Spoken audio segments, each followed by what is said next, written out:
Oi, turma do livro Quem Ama Educa, e Samitiba. No texto, a cumplicidade dos pais na precocidade sexual dos filhos surge sobretudo quando um ou ambos se realizam através deles. Minha filha vai fazer tudo o que minha mãe não me deixou fazer. No meu tempo era tão difícil, diz a mãe enquanto enfeita a menina para ir à escola como se fosse uma artista.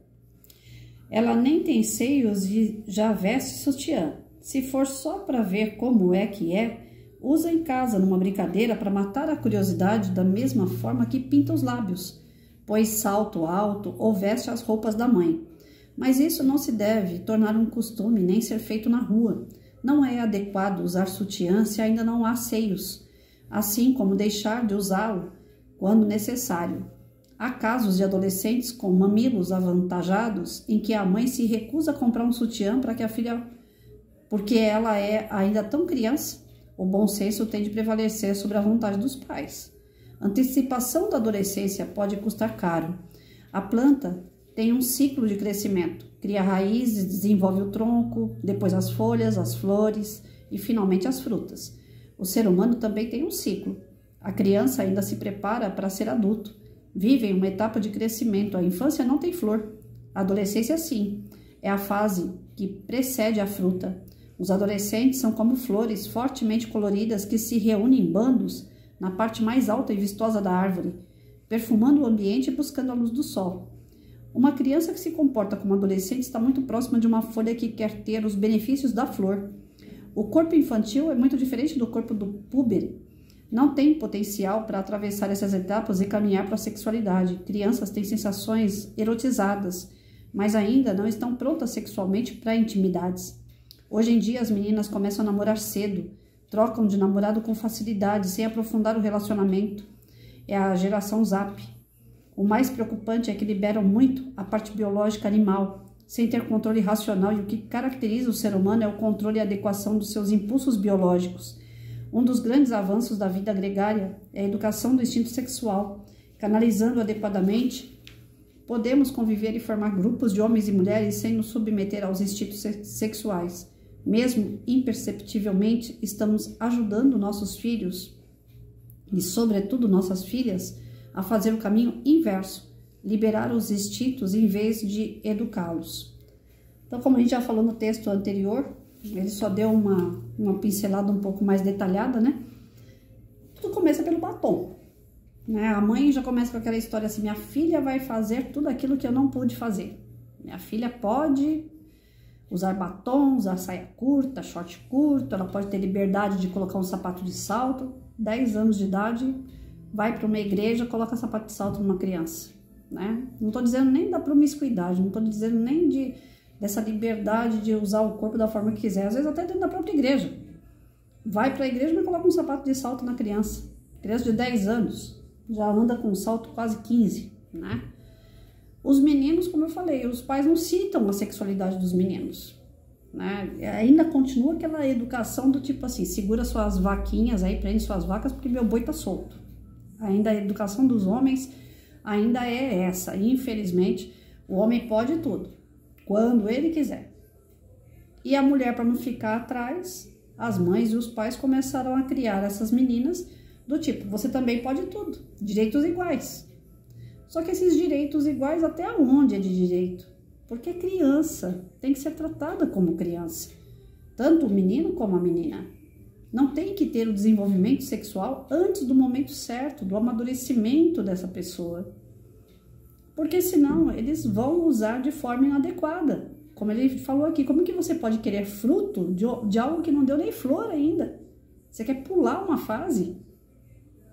Não vai dar certo. Então, essas criaturas que estão sendo educadas de uma forma solta estão voltando à nossa pré-história, aos instintos. O que difere a gente do animal é que nós deixamos de agir por instinto e passamos a agir com consciência. Qual é a consciência que tem uma pessoa que deixa o seu filho fazer o que ele bem entende em relação à menina de uma outra pessoa? Qual é a consciência que tem o pai e a mãe que fica: coloca sutiã, filha. Você não tem nem peito ainda, mas pode colocar que você já é uma mocinha. Ou então não use sutiã e a menina tem peito. A menina vai ficar oferecendo aquele peito para onde ela for. Eu lembro que quando foi para eu usar o meu primeiro sutiã, foi quando apontou os mamilos primeiro, né? Não tem volume o peito da mulher. Primeiro aparecem os mamilos, aquelas pontinhas do peito. E aquilo me incomodava, porque era a camiseta branca que a gente usava na escola, sem estampa, né? Nós tínhamos uma estampa no meio da barriga, que era o rótulo lá da escola, né? O símbolo da escola. Ou então no bolso, quando era a camisa social que a gente usava, no bolso da escola aqui. Então ficava o peito de qualquer forma descoberto. Então aparecia aquelas duas pontinhas marrom e aquilo me incomodava. Eu olhava no espelho, aquilo me incomodava, porque na escola eu reparava que um ou outro tinha aquilo, mas já usava uma camiseta por debaixo, né? Eu sempre fui muito gorda, então eu não podia usar duas camisetas, que aí eu ia ficar mais gorda ainda, ou eu dava muito calor, né? E aí chegou um dado momento, quando eu fui chegando perto dos meus 11 anos, aí eu falei pra minha mãe, eu preciso colocar alguma coisa, porque minha mãe mesmo nem observou. Ela nem viu que estava crescendo o meu mamilo. Aí eu falei pra minha mãe, eu tô precisando, porque eu vou no espelho e eu vejo essas duas pontas na escola, parece que os meninos ficam me olhando meio esquisito.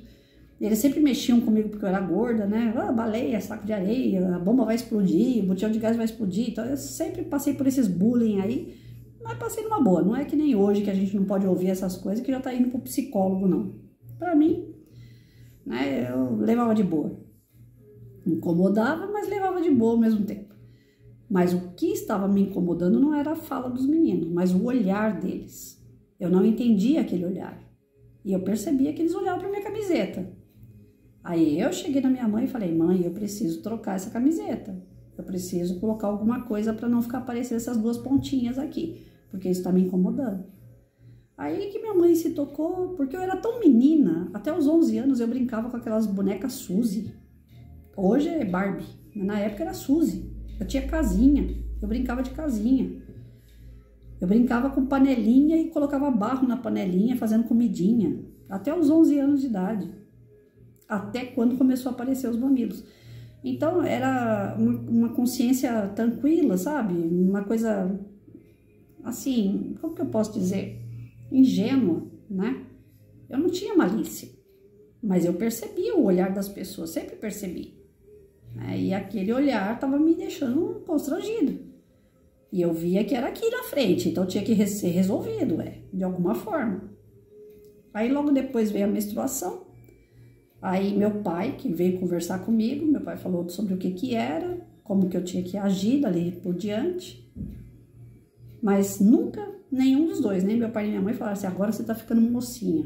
Não, só falaram que era alguma coisa normal do organismo, eu levei aquilo como uma coisa natural. Não era um bicho de 7 cabeças, não mudou nada o meu jeito de ser, continuei brincando da mesma forma até os 12 anos, quase 12 anos de idade, até eu me apaixonar platonicamente por um menino da minha sala de aula. Aí aquela paixão platônica, vocês devem saber como é, né? Você não quer contato, você só fica olhando para aquela pessoa como se fosse um deus grego, né? Você olha para a pessoa de uma forma diferente, mas eu não queria aproximação, eu não queria que chegasse perto de mim. Não estava preparada para namorar.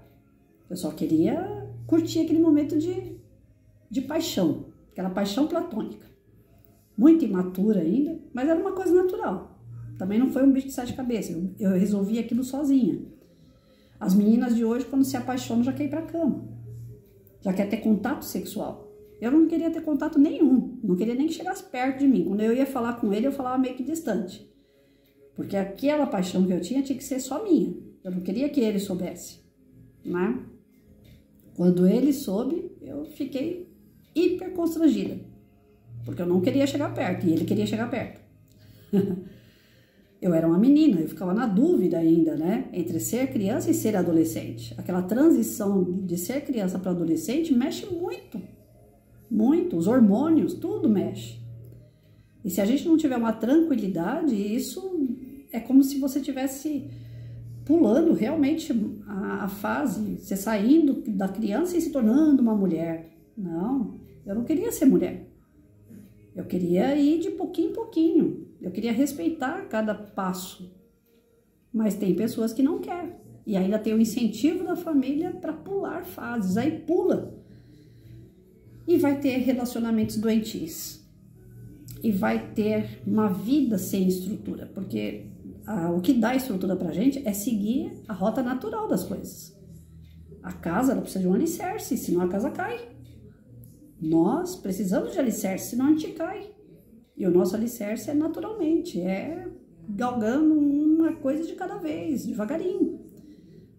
Quando a gente fica dando apoio para essa molecada, para ser mulher, para ser homem, fora da hora, essa fase da adolescência, que seria parte da estrutura daquele ser humano, fica faltando. E é como se um prédio, você tem uma base, família, né? E você tá se construindo. Só que aí quando chega na parte do meio do prédio, você arranca aquela parte e joga o resto do prédio em cima. Ele vai ficar capengando de um lado para o outro, porque tá faltando uma parte. Então nós não podemos deixar faltar essa parte. A menina não tem que ser investida para ser mulher. O menino não tem que ser homem, muito menos machista. Solta as vacas que meu boi tá solto. Nunca, né? Vamos ter que cortar um pouco essa fala aí, já passou da hora. O homem tem que respeitar a mulher tem que respeitar o homem. A fase de cada um. Sem fazer força, sem fazer pressão para que isso aconteça logo. Não, para quê? Não tem pressa. Ontem eu estava conversando com um garoto de 14 anos. Para mim parecia que eu estava vendo meu filho na minha frente novamente. O menino tem muito comportamento parecido com o comportamento que meu filho tinha aos 14 anos. Ele vê as encrencas na família dele, ele vai pro videogame. É a válvula de escape dele.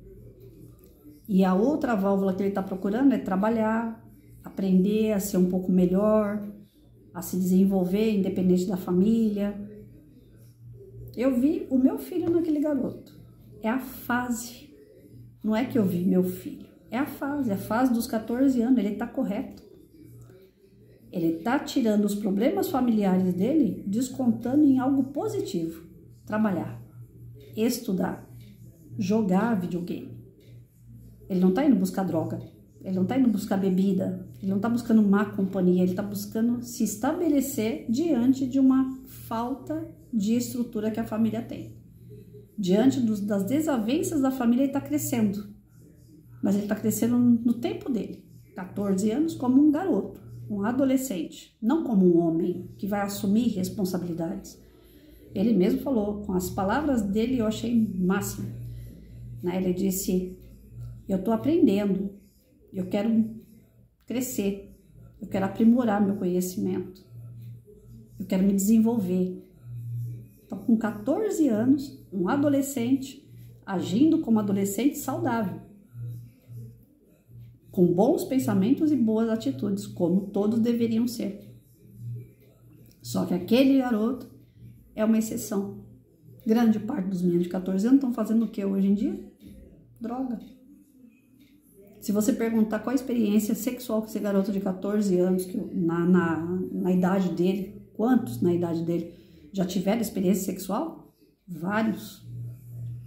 Eu tive contato uma vez com um rapaz que ele falou que com 12 anos de idade, ele transou na sala de aula. Os professores desceram para o recreio, a criança desceu para o recreio, ele ficou na sala de aula com uma menina e transou com a menina dentro da sala de aula. Coisa de 15 minutos de intervalo, ele aprontou todas na sala de aula.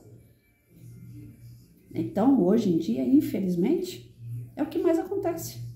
As meninas atraem os garotos, né? Não é que elas sejam totalmente culpadas, mas atraem. E os garotos caem matando em cima. E se perde uma fase boa, que a fase da adolescência é uma fase boa. É uma transição maravilhosa. Mas estão se perdendo por quê? Porque estão antecipando essa adolescência nas crianças de 9, 8, 10 anos de idade. Quando eles chegam na adolescência, eles já têm que ser homem e mulher. Perderam uma fase, perderam uma parte da sua vida. Tá errado, né?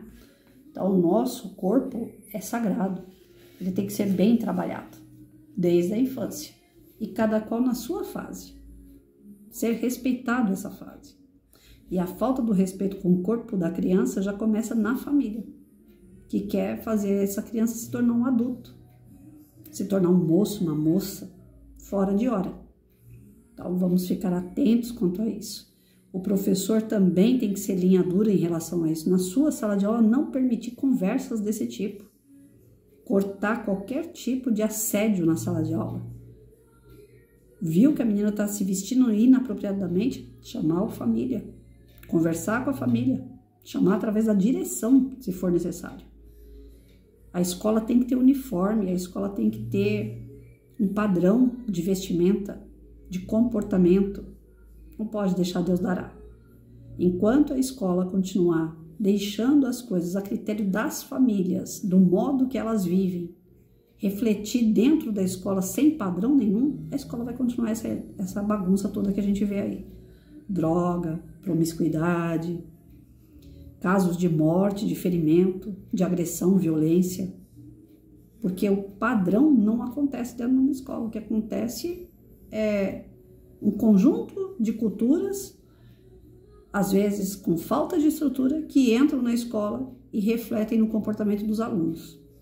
E o professor não está fazendo nada para mudar isso. O diretor, o coordenador, o supervisor não está estudando esses casos. Estão fazendo vista grossa e as crianças estão se perdendo. Aí vem esses pedófilos da vida e cata a criança.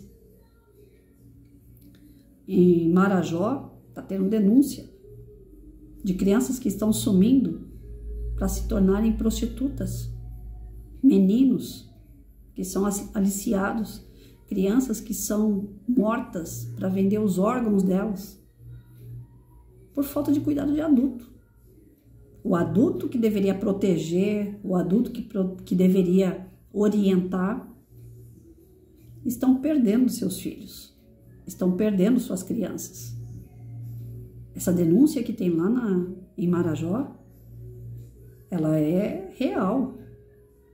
E assim como acontece lá, pode acontecer em outros lugares. Se você acha normal uma criança de 9, 8 anos ficar sozinha com um fotógrafo que você nunca viu na vida, porque você quer ganhar dinheiro com a beleza daquela criança, porque ela vai ser modelo, é isso que acontece lá em Marajó. Através disso, quantas crianças já sumiram? E não traz de volta, gente. Tem um filme que está passando aí, que o policial trouxe as crianças de volta. Mas quantas? Quantas é possível trazer de volta? Como acabar com esse tráfico de órgãos e de crianças para a sexualidade, para o sexo desenfreado?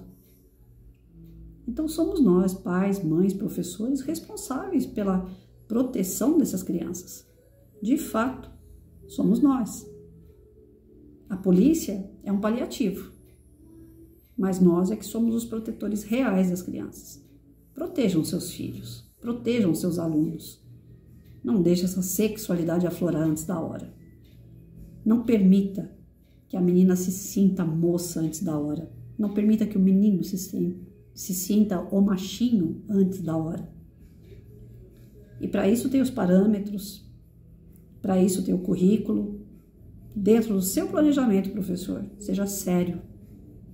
Haja na vida desse aluno para transformar esse aluno de verdade num cidadão consciente das suas atitudes e atuantes no meio que ele vive. Mas que ele, principalmente a criança, se desenvolva. Porque é muito fácil a gente desenvolver criança para o trabalho. Você quer ser médico? Eu vou te formar para ser médico. Isso é fácil. Você quer ser uma boa pessoa?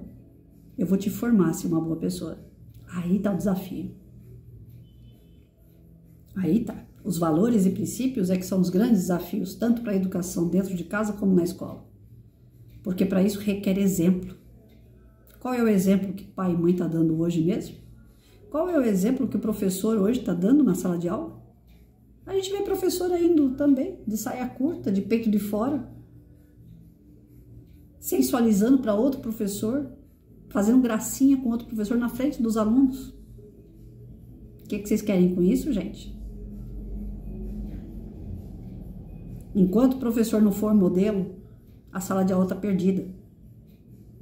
Porque os alunos seguem o professor. Eles se espelham em vocês. Pai e mãe, seus filhos também se espelham muito em vocês. Que tipo de pai e mãe vocês estão sendo? O que vocês querem com seus filhos? Tiveram para quê? Para perder? Para deixar a vida criar? Foi um acaso? Nenhuma vida é acaso. Deus é que permite essa vida chegar até nós. Então nós somos responsáveis por essas vidas, sim. E temos que pegar isso com seriedade. Tem muita gente brincando com vida de criança. Criança é criança. Tem que continuar brincando. Essa é a fase dela. Na adolescência, instrução, exemplo, referência. Para se formar de verdade um adulto. E não pular essa fase. Essa fase não pode ser pulada. Tem que ser respeitada, tem que ser trabalhada. E o adulto não quer trabalhar, né? Qual é a sua responsabilidade perante, principalmente, a Deus? O que você firmou com Deus? Professor, o juramento que você fez no dia da sua formatura serviu para quê? Você foi na sua formatura ou pegou o certificado pelo correio? Porque tem um juramento, o professor tem que jurar. Para ser professor, você tem que ter feito um juramento. O professor de verdade faz. Volta lá e procura seu juramento. Leia ele com atenção. Seja professor de verdade. Pai, mãe, seja pai de verdade. Seja mãe de verdade. Colocar no mundo e deixar Deus dará é fácil, gente. Nós estamos vendo crianças se perdendo. Por falta de responsabilidade dos adultos. Se vocês não respeitarem a fase dessas crianças, não reclamem mais tarde que elas não respeitam os idosos. Que os idosos serão vocês no futuro.